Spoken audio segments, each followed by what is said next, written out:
आश्रमाचे सन्माननीय काशीनाथ महाजन सर यांना मी विनंती करतो की आपण आपलं आज जो गझल मुशायरा संपन्न झाला मनस्पर्शी साहित्य समूहाच्या 6व्या वर्धापन दिनाच्या निमित्ताने त्याचे आपण अध्यक्ष होतात, तर अध्यक्ष मनोगत आपण आपली भावना व्यक्त करावी आणि सोबतच आपला एकमतला एक शेर आणि गझलीचं सुद्धा सादरीकरण ऐकायला आम्हाला आवडेल. आदरणीय महाजन सर. धन्यवाद सर. नमस्कार मंडळी. नमस्कार सर. सर्वप्रथम मनस्पर्शी समूहाचं मी खरोखर आभार मानतो. इतकी सुंदर मेजवानी आज त्यांनी दिली आणि निखिलला माहीत आहे की गुगल मीटवरची ही माझी पहिलीच मीटिंग आहे. ऑफलाईन भरपूर केलं आणि त्यामुळे मला विशेष आनंद होतो आहे.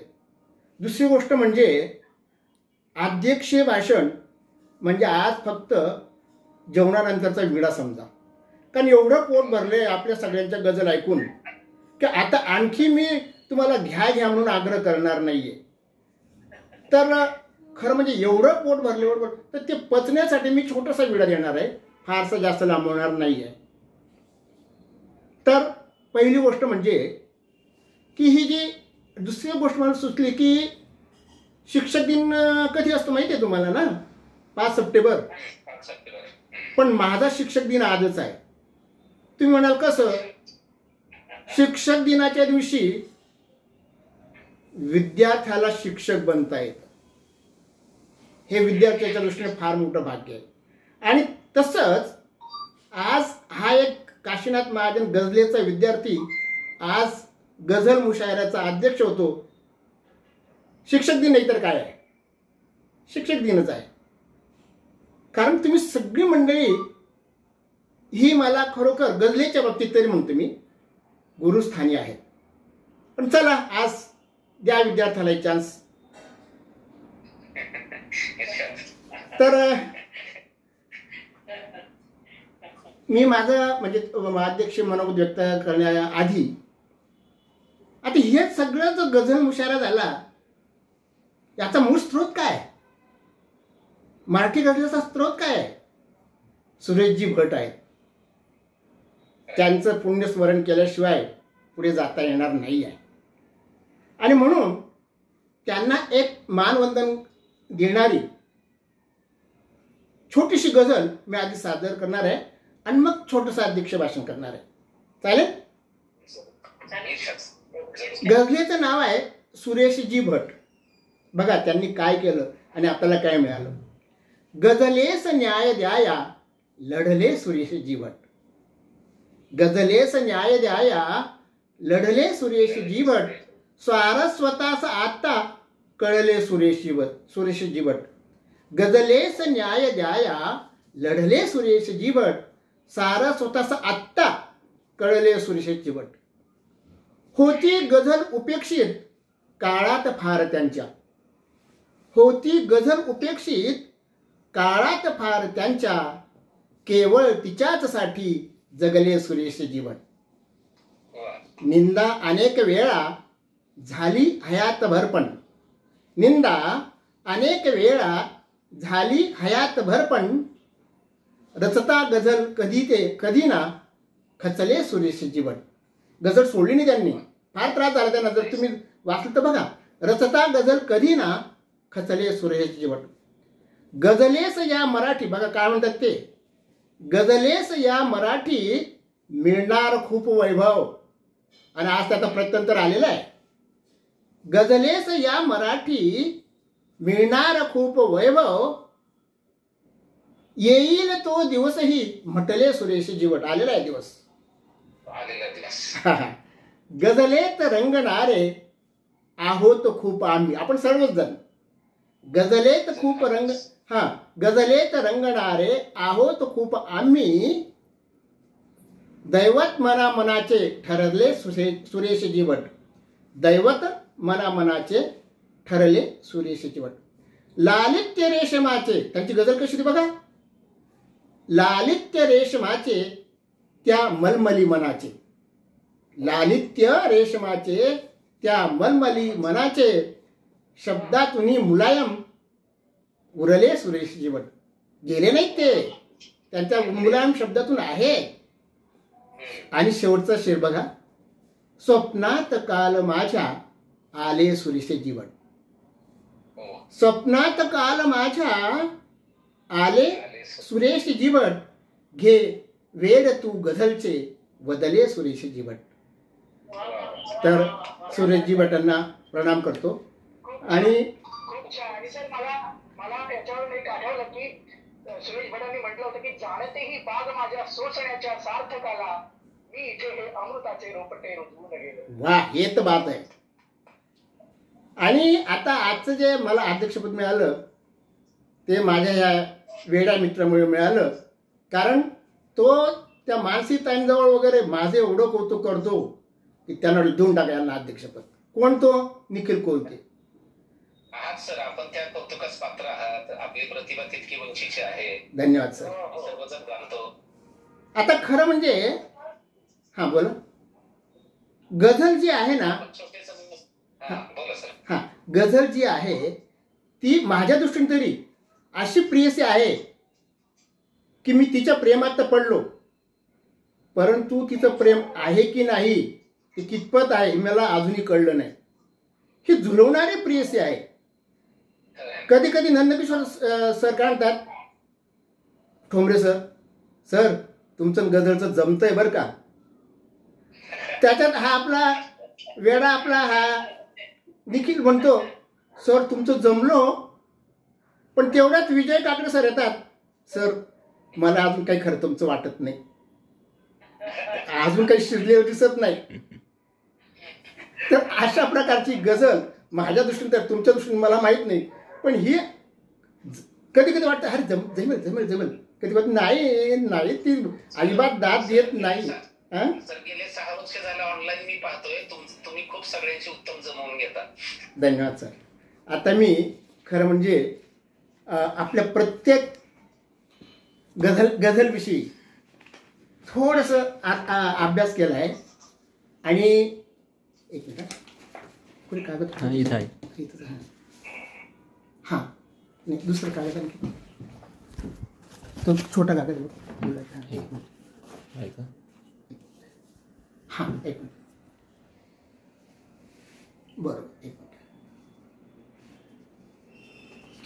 बघा, आपल्या सगळ्या गझलकारांनी इतकी सुंदर हे केलेले आहे. सुरुवात आपल्या मानसीतेपासून झाले. कुठे आहे तो कागद? तोच आहे, तोच तुमच्या हातात. छोटा कागद. एक मिनिट. हां एक मिनिट. गुलाबी कागद आहे. गुलाबी कागद आहे. दे एक मिनिट सर, ते कागद मी नोट्स काढले. हां राईट, सापडलं. तर बघा, मानसी पाटील ताईंनी खूपच सुंदर ते गीत गझल स्वरूपात तयार केलं. आणि काकडे सरांचं संगीत नियोजन असल्यामुळे प्रश्नच येत नाही. खूप सुंदर. त्यानंतर दीपाली ताई यांनी मी काय म्हटले हे इतकं सुंदर पद्धतीने व्यक्त झाले आहेत त्या. आणि ते काही सर्वसाधारण नाही, त्यांनी त्यांचं अंतःकरण उघडून दाखवलेलं आहे. नंतर योगिता ताई त्यांनी वनहरिणी वृत्तातली मी काय करत आहे कळवत आहे, म्हणजे काय काय करत आहे ती इतकं सुंदर वनहरिणीमध्ये सांगितलेलं आहे. खूप आवडली. त्याची सोनताईंचा तर गळा खूपच गोड आहे. जरी त्यांनी स्वर आरामात घेतली, जाऊ ठेवू जरी असलं ते, तरी त्यांची तरुणीची पद्धत खूप सुंदर आहे. नंदकिशोर ठोंबरे तर आता हे खरं सांगू का, नंदकिशोर ठोंबरे खरोखर न बोलणारे छुपरुस्तम आहेत. ते काय काय करतील आणि काय काय नाही. आणि गझलेचे त्यांनी किती मोठा टप्पा गाठला मला म्हणतात ते, पण मला वाटतं खूप पुढे गेलेत ते आणि असंच पुढे जावं. राखी त्यांनी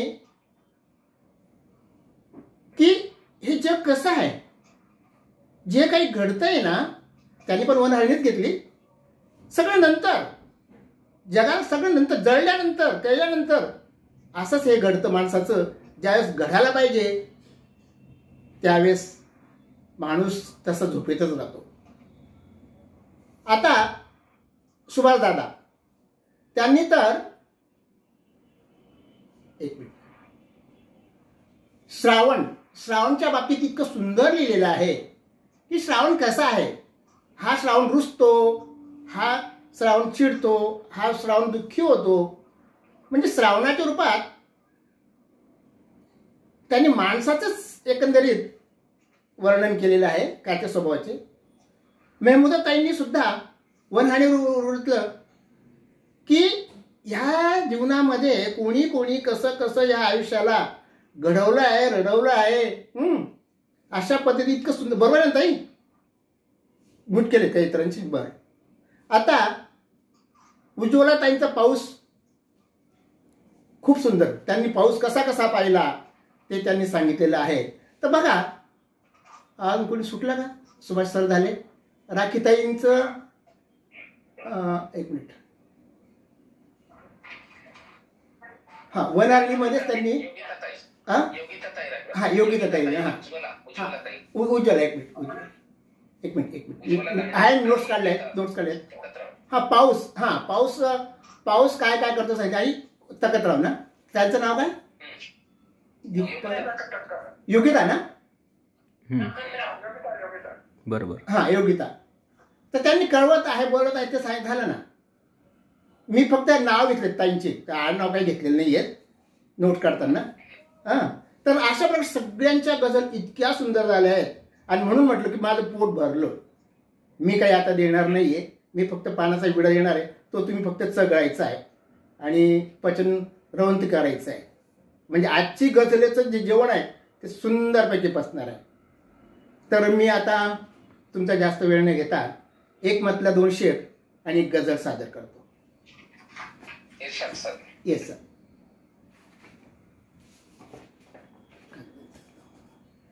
बघा, जे चांगले जगिया निवडून वेचतो मी. जे चांगले जगिया निवडून वेचतो मी, काट्यातही फुलाला शोधित हिंडतो मी. काट्यातही फुलाला शोधित हिंडतो मी. या राजकारण्यांवर भाळू नका कुणीही. या राजकारण्यांवर बघा ना काय, या राजकारण्यांवर भाळू नका कुणी. आणि चांगल्या राजकारण्यांची थोडी क्षमा मागतो, पण बऱ्याचशा राजकारण्याशी मी लिहिलेलं आहे. या राजकारण्यांवर भाळू नका कुणीही, या कांचनी मृगांना मारीच मानतो मी. दिसायला खूप सुंदर तिथेला बोलवलं त्यांनी. या कांचनी मृगांना मारीच मानतो मी. आणि त्याच्यातला तिसरा शेर, अंधार जीवनी पण झालो निराश नाही. अंधार जीवनी पण झालो निराश नाही का, नेत्रामुळे मनाच्या सत्यास पाहतो मी. नेत्रामुळे मनाच्या सत्यास पाहतो. आता गझल घेतो.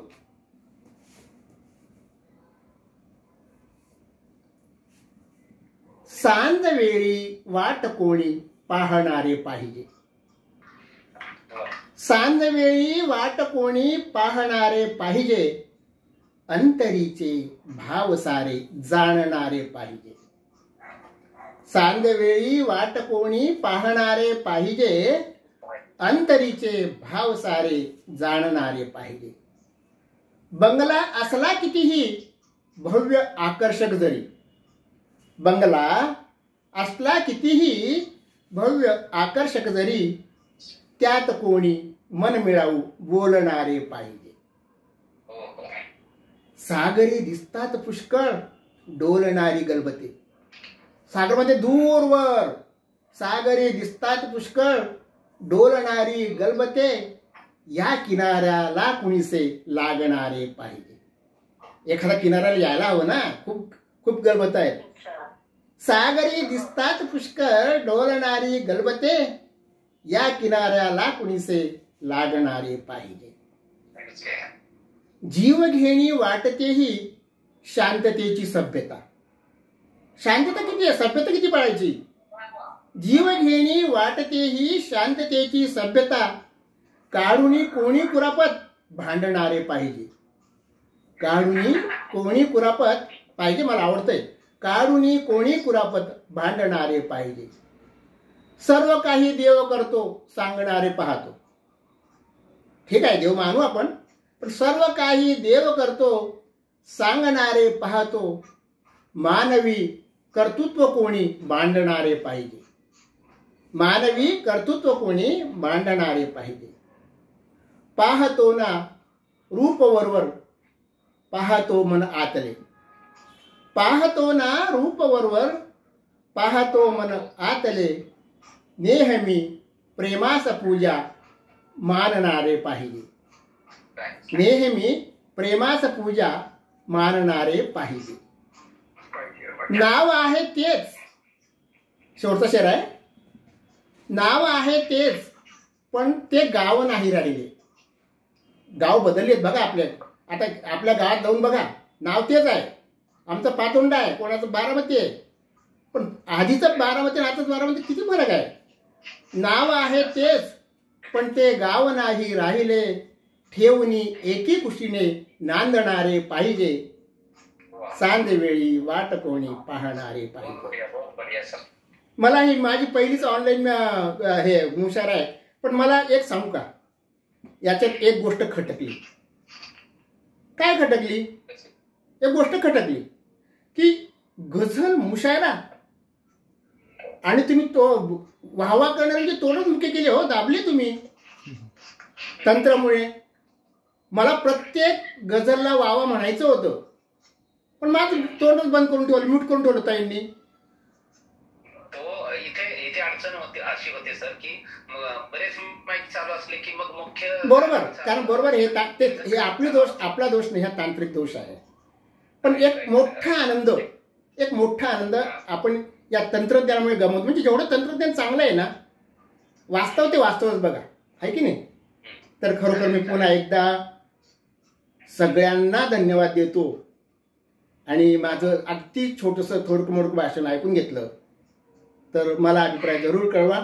आणि मात्र मनस्पर्शी समूहाला आपण सगळेजण खूप खूप धन्यवाद देऊ.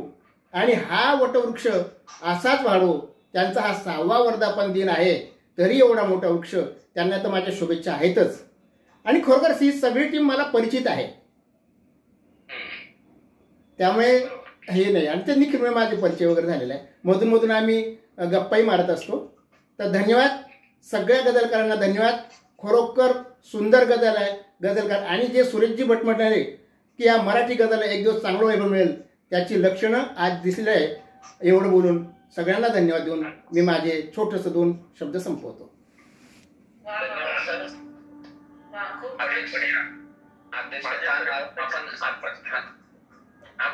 आपण